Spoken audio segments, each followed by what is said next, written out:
पवन सिंह गा दिए तो कैसे जल्दी गावल जाई। बराबर संग रहबू तो आरोपी तो बनिए जाइए अगले खेसारी काठी से खोदता रहे, इतना पैसा लेता रहे। तार गानवा का प्रचार न करता नहीं जाए, वो घर जाना केहू ना जानता रहता होना बेरा छौड़ी ही ATM कार्ड के डाले निकाले के जानता रहे। जी जी हमारे सपोर्ट के लिए से बढ़ गए ना तो ना बढ़ रहे थे। राजा महाराजा दो चार गो मेहरू रखो तला शुरू से होला कौन बात नहीं। जगह लगे धन बा पावर बा रखे दो चार गो मेहरू में कोनो हमारे देखे में शिकायत नहीं खे सके। हम रोज गाओ तनी तो दशरथो जी के 3 गो रानी रहे लो, रामो जी के 3 गो माई रहे लो। केहू चोली में कबूतर बलवाता, केहू नाभि छुआता, केहू काठी से खोदता, केहू बियर पियता। आनंद मोहन सिंह आप देख रहे हैं टॉप 10 भोजपुरी।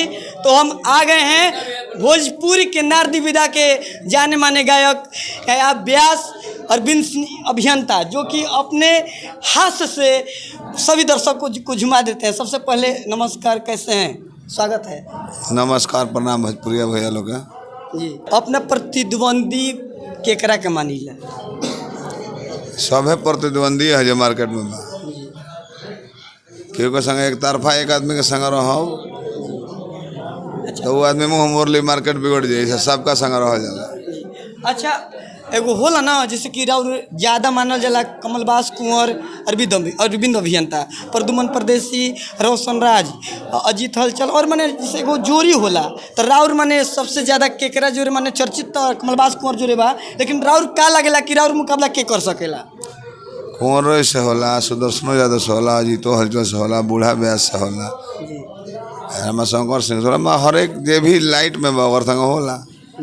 अच्छा, आज के भोजपुरी के दौर हुए देखते बानी कहाँ से कहाँ जाता है, एक बार में रुआ का कहब? कहीं नहीं खजात। अच्छा, काहे नहीं खे जाते? पता बहुत लोग आरोप लगाता भोजपुरी बहुत गंदा हो गई बा। पहले लोग खराऊ पहनता लो, अब के खराऊ पहनता, चमड़ा के जूती पहनता लो, चप्पल पहनता लो, सैंडल पहनता लो, टी-शर्ट पहना जाता है। पहले लुंगी पहना जाता लो, अब हाफ पैंट पहना जाता। तो लोग बदली तो कभी गाना बदल के ना लिखे हैं। पहले गवात रहे गवना करोल हर जब गवना रहता है गवा होगा ना वो। अच्छा, तो एकरा में केकरा के दोष मानता नहीं? दर्शक के कि गावे वाला के कि लिखे वाला के? केहू के ना, समय वैसन हो गई बा। रवा बैठम 10 मिनट खाली रामायण गवा तो ना बैठो। पब्लिक को मनोरंजन चाहिए, हास्य रस चाहिए, चुटकुला चाहिए, लयदारी चाहिए जी। तो उस मुताबिक हम लोग रहते हैं जी। उस मुताबिक नहीं रहिएगा तो पता लगेगा कि आप स्वयं घर पर बैठ गए हैं। अच्छा, तो आखिर माने काहे ऐसे हो गई बा? कि पहले रात भर रामायण भी चलत रहता, एक भी दर्शक ना हिलत रहन। लेकिन आज की जनरेशन माने ऐसा हो गई बा कि माने जब तक रहुआ चुटकीला चाहे रंग बिरंग के बात ना बोलब, केहू ठहरी ना। बिना एगो तो माने हो गई बा कि बिना डांसर के प्रोग्राम होइबे ना करी। एकरा का कहब? बिना डांसर के महावीरिया खड़ा होता। पहले लाठी भाला भजात रहे, डागा बाजे, अब टाली पर चलने ना आती है, गुड़ में के गर्दा उड़ा होती है तो नजुओं को सूंघ के ओकरा के माथ जाता है एकदम। हनुमान जी की मूर्ति पीछे रहता, आगे नहीं कर रहो। आखड़ा में भसान में जाता तो निमन गीत बाजता, हनुमान चालीसा बाजता। समय बदल गई बा, लोग के चॉइस बदल गई। पहले रोटी चावल खाई ली, अब चाउमीन खाता लो, बर्गर खाता लो, खाना गाना बजाना सब बदल जाता। अच्छा, ठीक बा, रुआ कहत नहीं तो मैंने चॉइस बदल गई तो कहीं ना कहीं रुआ एगो गाना गल रहे ढेर दिन पहले, एगो तो मैंने बुढ़ापा वाला गाना बहुत हिट बा। लेकिन इहो गाना और बाजल रहे चोली में कबूतर। वो घर कोनो सनी नाम का लड़का गोलर ले जी, तो वही पर हम उनकर बतिया गोलर ने गीत, हम गाना ना गोलर ने। अच्छा, उनकर काट गए रहे ना की का होता ही बताओ। अच्छा, केहू चोली में कबूतर बलवाता, केहू नाभि छुआता, केहू काठी से खोदता, केहू बियर पियता। ई कह के गोलर समय के अनुसार जे ऐसा ऐसा हर लोग होता। अच्छा, एक घर तो माने भोजपुरी में बहुत सारा कलाकार आ गए बारे, लेकिन कहीं ना कहीं नारदी विदा के छोड़ के एक घर के माने मॉडर्न युग में पवन सिंह और खेसारी लाल यादव के 2 गो के मानल जाला। तो रउआ के करा के मानिला कि सबसे अच्छा सिंगर के है? दोनों जना के 2 गो क्वालिटी बा, में ही नहीं है। केहू के 50 लाख का बिजनेस चलता, केहू के 50 लाख के गाड़ा जमीन बा शहर में। दुनिया धन के न कहलू। अच्छा, दुनिया का अपन अपन बाजार बा। तो कहीं ना कहीं माने पवन सिंह सिंगर ना लगले खेसारी से गाँव में? गायकी पवन सिंह के तुम पहले ही कहल 15 साल पहले गायकी के तो मोहम्मद रफ़ी हमें पवन सिंह, लता है कल्पना, गायकी सब है गावला, ब्यास लोग में गावल जाला, बाकी सबको अलग अलग पहचान बा। मेहनियो सब है गावल, बाकी भरत शर्मा के एगो अलग पहचान बा। और हमरा कहे के नहीं लोग आवाज से चिन्ह जाला। लेकिन कहीं ना कहीं रउआ पर आरोप भी लागल बा, ढेर लोग कहेला कि पवन सिंह के रउआ सपोर्ट कर रही है, काहे कि रउआ उनके समाज से बानी। जी जी, हमारे सपोर्ट के से बढ़ गए, उन्हें तो ना बढ़ रहे थे जी। उनका बढ़ला के बाद ना हम कहले कि पवन सिंह अच्छा गावेले, आके हमारा कहला से वो बढ़ गए आगे। हमारा कहला से आगे बढ़ जाते तो अपना लड़को लोग के ना कह के बढ़ा देते, दू जने वालों घर बैठल वालों पढ़ता लो। हमारा कहला से केहू बढ़े तो अपना लड़को ने के ना बढ़ा दिए। जरा में क्वालिटी में अगर केहू कही खेसारी के अपन क्वालिटी बा, पवन सिंह के अपन क्वालिटी बा, खेसारी नाच दी है तो उनके से ना चल जाई भोजपुरी जगत में। पवन सिंह गा दी है तो उनके से जल्दी गावल जाई। क्वालिटी बा खेसारी गायक भी हमें, प्लस उनकर बॉडी के सकारात्मक ऊर्जा बहुत ज़्यादा है नाचे में। दूसरा प्लस कॉमेडी रोल अच्छा करेले, फिल्म में भी अच्छा रोल करेले। हाँ, पवन सिंह के गायकी एक पीस हो, ये पर हम ये के मुझे कि हम जातिवाद में कहते हैं तो गलती बात बा। कल अपना हमारे जात ना हुई तो उनका गलता काहे कहले हो, जातिवाद के बात नहीं। गाय के भरत शर्मा हमारे जाति ना होंगे, मुन्ना सिंह होंगे, भरत शर्मा काहे प्रशंसा करे जरा में जौन बात तो कहल जाए।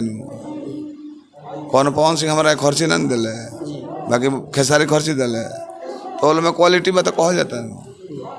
नहीं रहू बाड़े उनको में सब हो, ऑलराउंडर हो, मर्दाहो रोल कॉली हैं, लोकलो रोल कॉली हैं, दबाहो रोल कॉली हैं।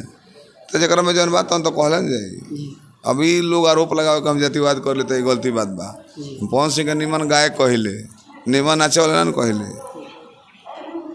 उनको में नचल ना चले, उनको में काम भर ना चले। सनी देओल नहीं हो, खेसारी के नाच में गायकी के संग संग नाच में दम हो। तो ये में दोनों जना तो सोझे के हलो, हमने के छोट भाई हलो दोनों जना। तो ये हम क्यों शिकायत थोड़े करेले, जना बार शिकायत करता नहीं, उस शिकायत वो लोग को बड़ाई रहे। खेसारी के गीत आई रहे तो हमारे से एक तो गौरी गायक लोग हम कहें खेसारी काठी से खोदता रहे, इतना पैसा लेता रहे। तो तार हर एक मंच पर हम प्रचार न करता नहीं, तार शिकायत नहीं करना। दो तीन जना गायक लोग कॉल के हमारे कोनो गाना कह के कहिएगा। खेसारी जी के मैनेजर साहब फोन कर आप खेसारी को कहते हैं, हम कहें ये बार पूछता रहा, वो बार ना पूछ ले, वो खेसारी जी वो कर मैटर नहीं है, वो शिकायतों कर ले जा, हमने को में वफादारी छुप रहेला। तार गानवा का प्रचार न करता नहीं जा, वो घर जाना केहू ना जानता रहता होना बेरा। छौड़ी ही ATM कार्ड केहू डाले निकाले के जानता रहे, वो मेरा प्रचार करी हम बोलिया में आराम में। तो वो लोग का प्रचार हो, वो लोग को शिकायत ना हो। अच्छा, भोजपुरी में आजकल रउआ देखता नहीं कि माने साथे हीरोइन माने पर्सनली रह तारी लोग हर हीरो के साथ, लेकिन जैसे ही छोड़ तारी लोग तो कहीं ना कहीं माने साल भर के बाद 6 महीने के बाद आके आरोप लगावे लगा तारी लोग। तो रउआ का मानता नहीं कि माने हीरो के साथ अगर कोई भी लड़की के आगे बढ़े के बाद, कोई भी हीरोइन के आगे बढ़े के बाद, तो हीरो के सामने न्यूड होके के बाद यानी नंगा होके के पड़ी। जब बराबर स्वांग रहबू तो आरोपी तो बनिए जाए। अगले नु आरोप लगाओ कब स्वयं आरोपी बन जाई। जब बराबर संग रहबू 24 घंटा तो आरोपी बनी ना। हिंदी फिल्म में डायरेक्टर लोग चुनेला हीरो हीरोइन, भोजपुरी में पवन चुनेले कि है हीरोइन रही है, खलनायक रही है। खेसारी चुनेले, निरहू चुनेले, वो डायरेक्टरों पर डिपेंड नहीं खेलो। ये 3 गो हीरो जरा के चाहिए, वो हीरोइन रही ना चाहिए तो बिगड़ जाए। हिंदी में वैसा नहीं कहे, हिंदी में डायरेक्टर प्रोड्यूसर अपने मन से चुनता है। भोजपुरी में ना, राज करे वाला राजा हमें भोजपुरी के 3 आदमी, निरहू पवन खेसारी, ये लोग कही हुए हीरोइन रही, तारा मन से ना रही डायरेक्टर हो तब। अच्छा, पवन सिंह के माने कहीं ना कहीं आरोप लगेला कि माने पवन सिंह बहुत अच्छा सिंगर हम एक्टर हम, माने रियल लाइफ में बहुत बढ़िया बा, लेकिन रियल लाइफ माने उनकर माने वाइफ के चलते चाहे जो भी बदनामी बाटे। लेकिन अब खेसारी लाल यादव के भी प्रति माने आरोप लगा था। काजल राघवानी काल परसों मैंने आके बयान दे लिया कि मैंने खेसारी लाल यादव ऐसा गिरल बारे कि हमारा से बियाह करे खातिर, हमारा के पावे खातिर अपन लड़का और औरत पर आरोप लगाता है कि मैंने इनका अच्छा पति और अच्छा पापा ना चाहिए, इनका लोग के खाली पैसा चाहिए। एक पका कह मैंने खेसारी लाल सही में वैसा हुई है कि ना हुई वैसे बात नहीं है। 360 का प्रमाण बा, बढ़ल चढ़ल जो लोग बा वो शुरुए से रखले बा, हमरा में कोनो शिकायत बड़े ना लगल। ओकरा औकात बता रखा तारा से एगो नहीं रखा तो 4 गो 5 गो रखा था, और लाइक कैपेसिटी बता में रखा था। आ तू रह तारू तब न रखा था, कौन तरह के जेल में भर्ती तो रखले नहीं के। तू आरोप लगाओ तारू एक मानो ओकर संगे आराम विश्राम कोइले बड़ू केहू होके तब न आरोप लगाओ तारू। आरोप लगाओ तारू एक मानो ओकर संगे विश्राम कोइले हो केहू होके, बिना विश्राम के लिए तो आरोप लगेबू ना। तो तू ओकरा लगे गोइलू काहे का, माने तेरा के जेल में से धोके न ले रहे, चाहे जेल में नहीं रखल कोनो लड़का होके चाहे केहू होके दुनिया में, हीरो ना पवन सिंह ना खेसारी ना केहुए होके रहुए बनी। तारो लगे धन बा बोल बा तो 2-4 गो बॉडीगार्ड रहे तो 2-4 गो लौंडिया लो ना रह सकला। ये सब राजा महाराजा के, वो राजा महाराजा भोजपुरी का है सब। तो तू जबू तो रखिए ले कोनो पैसा है कौन बाबा। अच्छा ये बात पर हुआ का कहब, पवन सिंह भोजपुरी गाते गाते बॉलीवुड में पहुंच गई। एगो गाना रहे आई नहीं कुछ दिन पहले स्त्री 2 में रहे, लेकिन एक बाद फिर आई चुम्मा जौन की विक्की विद्या की वीडियो वाला में, और एक में आरोप लोग लगा था माने खेसारी लाल यादव ही आके बोल रहने ऐसे भोजपुरी आगे नहीं के बढ़ता बॉलीवुड आगे बढ़ता। एक पर हुआ का कर हम कहीं ना कहीं भोजपुरी आगे बढ़ता या ना। हमरा पवन के खेसारी गाना तो हिंदी से ज़्यादा टॉप मोस्ट करता। अभी तत्काल आयल बगाना कौन एगो पवन सिंह के खेसारी के एगो ये तो ओहू से आगे बा, हिंदियों फिल्म से आगे बा। ही नहीं कहे के भोजपुरी अब खाली हमने के बिहार यूपी में नहीं के, बिहार यूपी झारखंड पंजाबों में के लोग बुझता भोजपुरी का हो।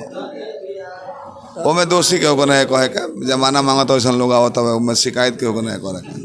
ओकर उहे बेचाता तो गाई ना, हमार बेचाता तो नहीं बेचो। हम शिकायत बड़े का करे, हमारे गुड़वा रही तो हम वो लोग लगे रहते नू। जाते जाते रुआ का कहब, श्रोता समाज के धन्यवाद करम। जे जैसन बा वैसन हमके सुनावता जे में शिकायत बड़े करो नहीं के।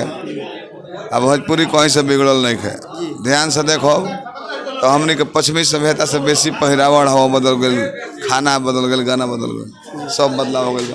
बहुत बहुत धन्यवाद बा।